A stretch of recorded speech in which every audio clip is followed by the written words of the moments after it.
The thunderous roar of jet engines filled the Nevada desert air as General Marcus Stone adjusted his aviator sunglasses and scanned the flight line at Nellis Air Force Base. The morning sun cast long shadows across the tarmac where America's most advanced fighter jets stood ready for the annual Top Gun competition trials. His weathered face, marked by decades of military service, carried the confidence of a man who had seen it all. "Skybird reporting for duty, sir," came a clear, steady voice from behind him. "Before we jump back in, tell us where you're tuning in from. And if this story touches you, make sure you're subscribed, because tomorrow I've saved something extra special for you." General Stone turned slowly, his expression shifting from professional attention to barely concealed amusement. Before him stood Captain Elena Skybird Rodriguez, a petite woman of 28 whose 5 feet 4 inches frame seemed dwarfed by the massive aircraft surrounding them. Her flight suit, perfectly pressed despite the early hour, bore the wings of a naval aviator and a collection of ribbons that suggested competence, if not distinction. "Skybird?" The general's voice carried a note of incredulity that he didn't bother to hide. "That's your call sign?" He glanced at his aide, Major Thompson, who shifted uncomfortably beside him.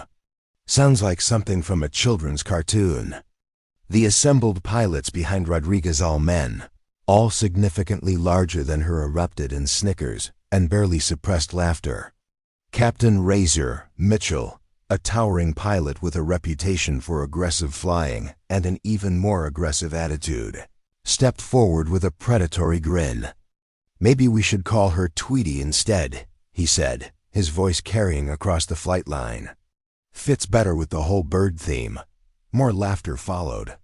Rodriguez stood perfectly still, her dark eyes focused straight ahead, giving no indication that she heard the mockery surrounding her.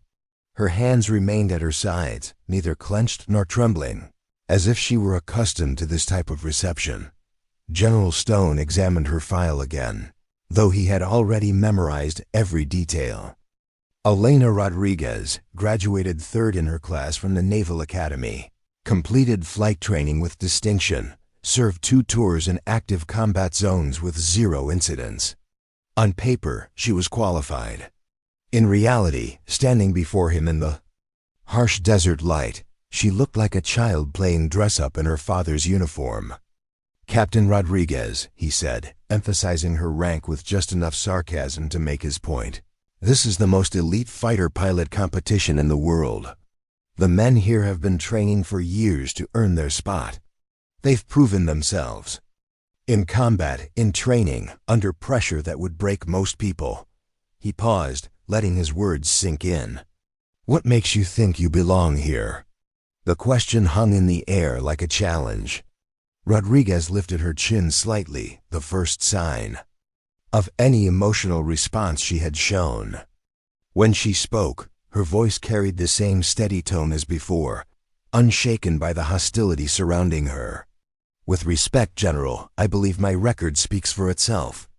I've completed 127 combat missions without incident, logged over 2,000 flight hours in advanced aircraft, and hold certifications in 6 different fighter platforms."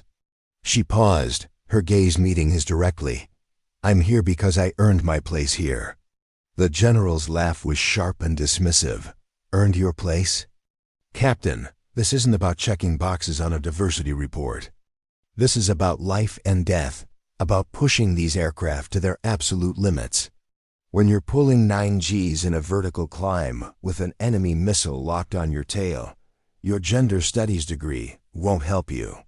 "I don't have a gender studies degree, sir," Rodriguez replied evenly.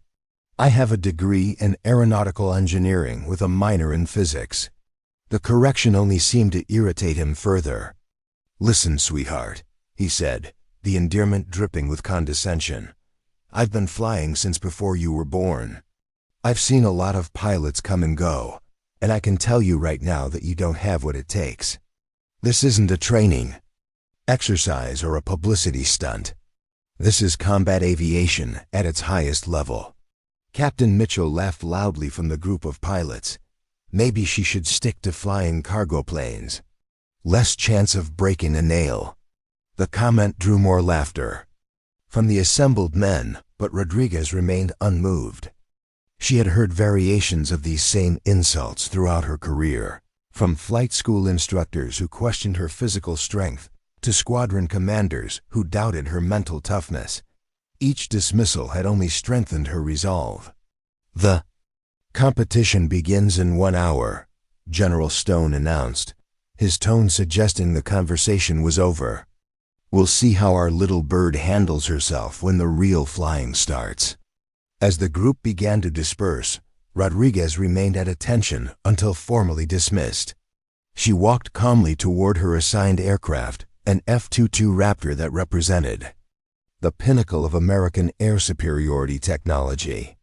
The ground crew working on the plane looked up as she approached, their expressions a mixture of curiosity and skepticism. "You're our pilot?" asked Sergeant Davis, the crew chief, his voice carrying the same disbelief she had heard from the general. "I am," Rodriguez confirmed, beginning her pre-flight inspection with methodical precision. The sergeant exchanged glances with his team before continuing his work. "Well, just be careful up there, okay? This isn't a training bird. She's got full combat capability, and she doesn't forgive mistakes." Rodriguez nodded, running her hands along the aircraft's surfaces, checking for any signs of damage or wear. The F-22 was a magnificent machine, its angular stealth design giving it an almost alien appearance. She had flown similar aircraft before, but never in a competitive setting with so much attention focused on her performance. "Tell me about her quirks," she said to the crew chief, her professional demeanor cutting through any awkwardness.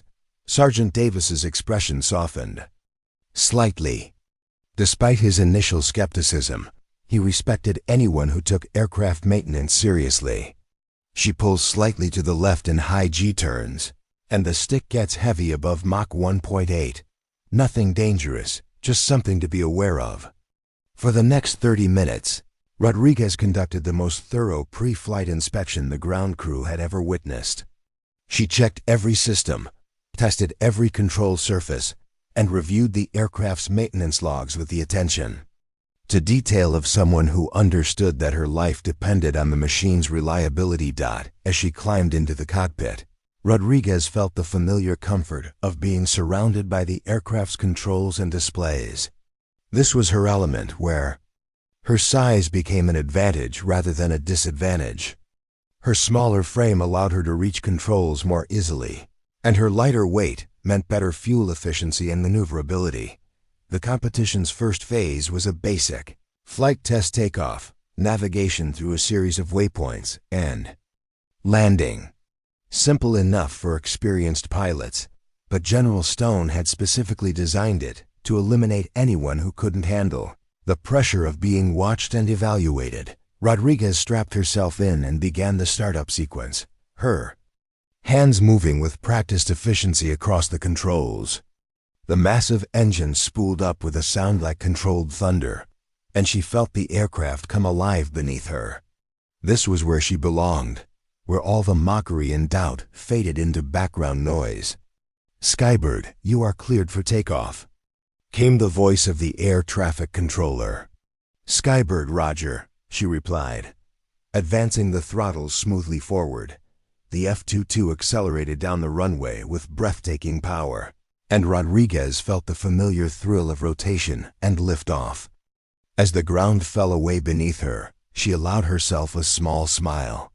They could laugh at her call sign, question her qualifications, and doubt her abilities, but up here, in the sky, she was home. The navigation course took her through a series of low-level passes through desert canyons, requiring precise timing and spatial awareness. Rodriguez flew the route with surgical precision, her aircraft dancing through the tight spaces with an elegance that made the maneuvers look effortless. From the ground, General Stone tracked her progress on radar, his expression growing more serious with each waypoint she passed.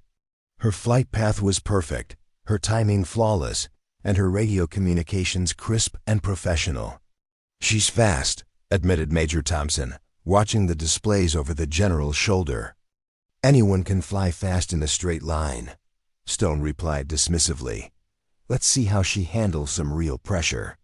The second phase of the competition was combat maneuvering, a series of aggressive turns, climbs, and dives designed to test a pilot's ability to maintain control under extreme G-forces. This was where most pilots expected Rodriguez to fail, where her smaller size and presumed lack of physical strength would become obvious limitations.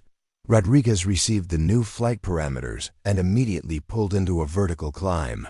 The F-22's afterburners painting twin trails of fire across the desert sky. The G-forces pressed her into her seat with crushing intensity, but she maintained perfect control, her breathing steady and controlled through the specialized equipment that kept her conscious under the extreme conditions. At 45,000 feet, she rolled inverted and pulled through a split-S maneuver that would have challenged the most experienced pilots. The aircraft screamed earthward before she pulled out of the dive with a precision that left the radar operators on the ground speechless. "Jesus Christ," muttered one of the technicians monitoring her flight. "Did you see that recovery? Perfect angle, perfect timing." General Stone leaned forward, his skepticism beginning to crack. "What's her G loading?" 9.2, sir. "And holding steady." The number was impressive even by the standards of the elite pilots gathered at Nellis. Most pilots began to struggle at 8 Gs, and few could maintain control at over 9 Gs for extended periods. Rodriguez was not only surviving the forces, but thriving under them. The third phase separated the exceptional from the merely competent. Air-to-air combat simulation.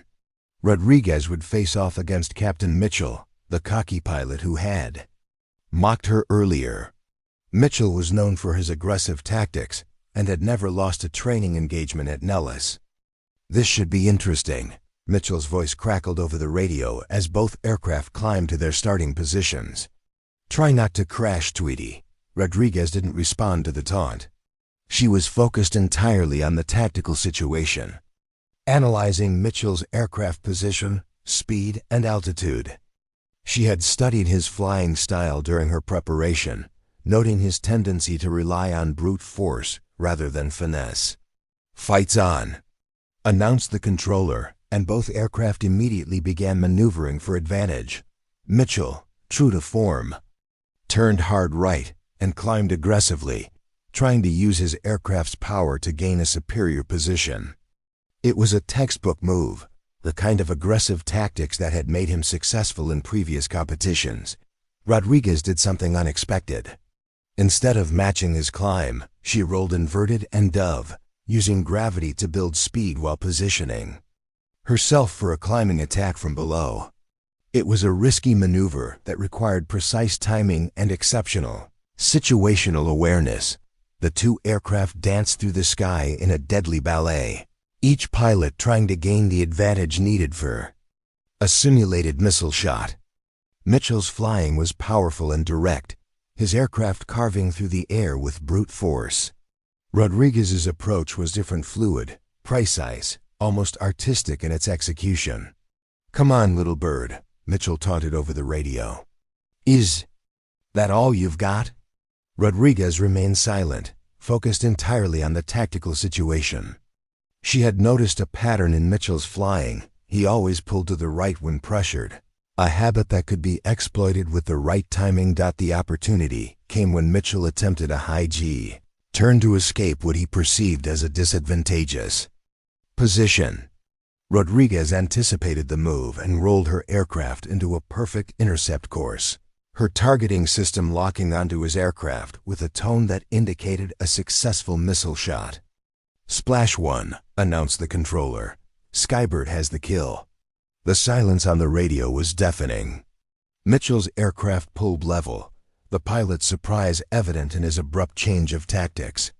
He had been outmaneuvered by the woman he had dismissed as a publicity stunt. "Lucky shot," Mitchell muttered, but his voice lacked its earlier confidence. The fourth and final phase was what General Stone called the ultimate test, a combination of all previous elements performed at maximum difficulty. Pilots had to navigate a complex course while engaging multiple simulated targets, all while maintaining communication with ground control and monitoring their aircraft's systems. It was here that Rodriguez truly shone. Her smaller size, which had been seen as a disadvantage, became a crucial asset. She could withstand higher G-forces for longer periods. Her aircraft's reduced weight made it more maneuverable, and her engineering background gave her an intuitive understanding of the aircraft's capabilities. She flew the course with a precision that left the ground controllers speechless.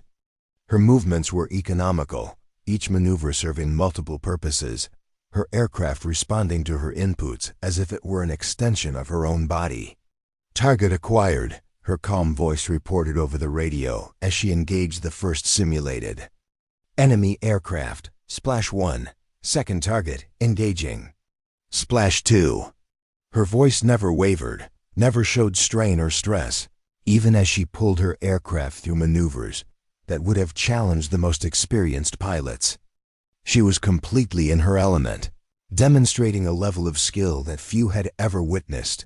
General Stone watched in growing amazement as Rodriguez systematically destroyed every simulated target while maintaining perfect course navigation. Her time was not just good, it was record-breaking. "What's her final score?" he asked, though he already knew the answer would be impressive. Major Thompson checked his displays twice before responding. "Sir, she's broken every single record. Navigation time, combat effectiveness, G-force tolerance, fuel efficiency. Every single category." The general stared at the numbers, his worldview shifting with each statistic. The woman he had dismissed as a publicity stunt had just delivered the most impressive flying performance in the history of the coastal competition. As Rodriguez's aircraft touched down with a perfect landing, the assembled pilots and ground crew stood in stunned silence. She had not just succeeded, she had redefined what was possible in a modern fighter aircraft. She climbed out of the cockpit with the same calm professionalism she had shown throughout the day, her flight suit soaked with sweat, but her demeanor unchanged. The ground crew that had questioned her earlier now looked at her with undisguised respect. "Hell of a flight, Captain," Sergeant Davis said, his voice carrying genuine admiration. General Stone approached, his earlier arrogance replaced by something approaching humility. "Captain Rodriguez," he began, struggling to find the right words, "I owe you an apology. What you did up there, I've never seen anything like it." Rodriguez stood at attention, her expression neutral. "Thank you, sir. I was simply doing my job." "That wasn't just doing your job," he replied. "That was rewriting the book on what's possible in modern aviation." The other pilots gathered around, their earlier mockery replaced by genuine respect and curiosity. Captain Mitchell, who had been so dismissive earlier, was the first to extend his hand. "That was incredible flying," he said, his voice carrying none of its earlier condescension. "I've never been outmaneuvered like that. How did you know I would turn right?" Rodriguez shook his hand, her grip firm despite her smaller size. "You favored right turns throughout the engagement. It's a common tendency among aggressive pilots. You subconsciously favor your dominant hand's direction under pressure." The observation demonstrated not just her flying skill, but her analytical mind, her ability to process information and identify patterns that others missed.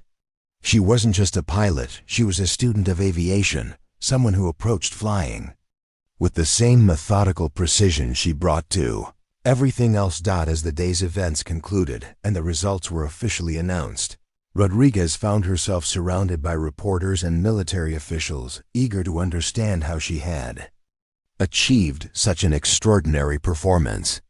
The woman who had been dismissed as a diversity hire had become the story of the day.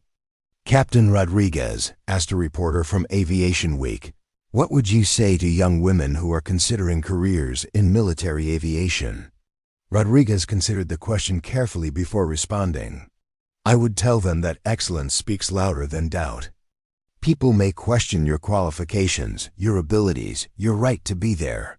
But if you focus on being the best pilot you can be, the results will speak for themselves. General Stone, who had been listening to the interview, stepped forward. Captain, I'd like to offer you a position with our Advanced Tactics Development Program. We need someone with your skills to help train the next generation of pilots. It was an extraordinary offer, the kind of assignment that represented the pinnacle of a military aviation career. Rodriguez had not just proven herself, she had opened doors that had been closed to women in military aviation. I'm honored by the offer, sir, she replied. But I'd like to continue flying operational missions. That's where I feel I can make the most difference. Her response surprised many of the assembled officials. Most pilots would have jumped at the chance for such a prestigious assignment, but Rodriguez was motivated by different priorities. She wanted to continue proving that women could excel in combat aviation, not just in training environments. As the sun set over the Nevada desert, painting the sky in shades of orange and pink, Rodriguez walked back to her quarters alone. The day had been a triumph, but she knew it was just the beginning. Tomorrow would bring new challenges, new opportunities to prove herself, and new barriers to break down. She thought about the call sign that had drawn so much mockery earlier in the day. Skybird had been given to her by her first squadron commander, a gruff veteran who had initially doubted her abilities. After watching her fly for several weeks, he had told her that she moved through the air like a bird, with natural grace and instinctive understanding of flight. You're not just flying the aircraft, he had said. You're becoming part of the sky itself. The nickname had stuck, and Rodriguez had worn it with pride despite the mockery it sometimes drew. Today, she had proven that sometimes the most powerful statements come from the most unexpected sources. Her phone buzzed with a text message from her father, a retired Air Force colonel who had supported her aviation dreams since childhood. Saw the news reports. Proud of you, Mia. You showed them what we've always known, that heart and skill matter more than size or gender. Rodriguez smiled, the first genuine smile she had allowed herself all day. Tomorrow would bring new challenges, new opportunities to prove herself, and new young women who would see her example and dare to dream of their own aviation careers. As she prepared for bed, Rodriguez looked out her window at the flight line where the F-22 Raptors sat in perfect formation, their sleek profiles silhouetted against the desert night.